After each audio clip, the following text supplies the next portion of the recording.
Chapter 1. It's not about intelligence. Most students assume good grades come from being naturally smart. That's what makes them give up early. But psychology shows something different. Grades are less about intelligence and more about behavior patterns repeated over time. In other words, your results are shaped by how you think when nobody is forcing you to study. Two students can have the same ability, but completely different outcomes, just because their mental approach is different. One believes, I'm just bad at this. The other believes, I just haven't understood it yet. That small difference changes everything.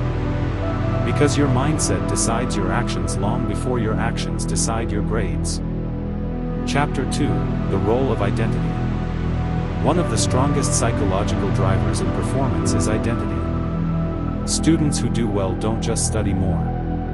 They see themselves differently. They don't ask, do I feel like studying? They ask, what would a serious student do right now?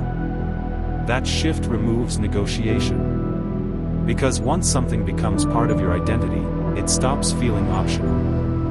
Bad students rely on motivation. Good students rely on identity. And identity is built through repeated behavior, not wishful thinking. Chapter 3. The Dopamine Trap. Your brain is wired to avoid discomfort and seek instant reward.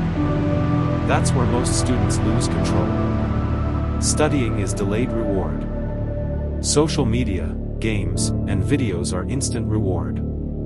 So the brain naturally chooses the easier option. Not because you are lazy, but because your psychology is predictable.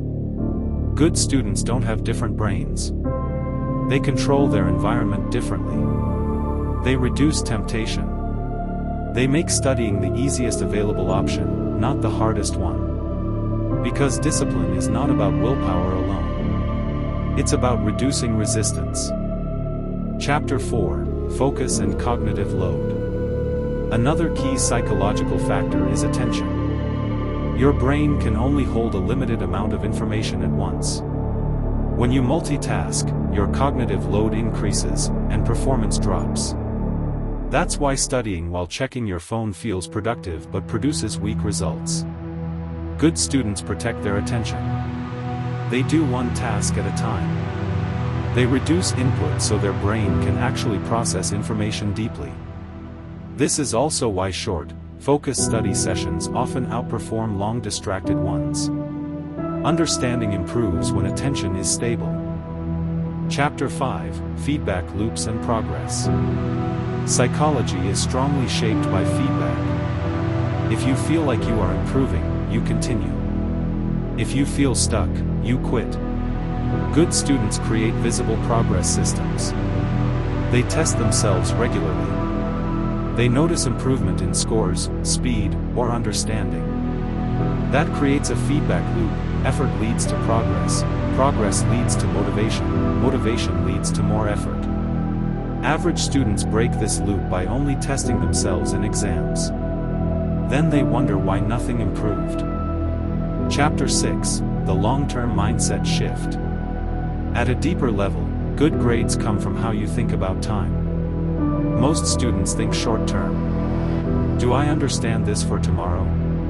High-performing students think long-term. Will this still make sense to me in 1 month or 1 year? This changes how they study, how they revise, and how seriously they take small daily actions. Because psychology always wins over talent in the long run. You don't need to be the smartest student in the room. You just need to be the one who stays consistent when others don't. And that consistency is not physical. It's mental. It starts in your thoughts long before it shows up in your grades.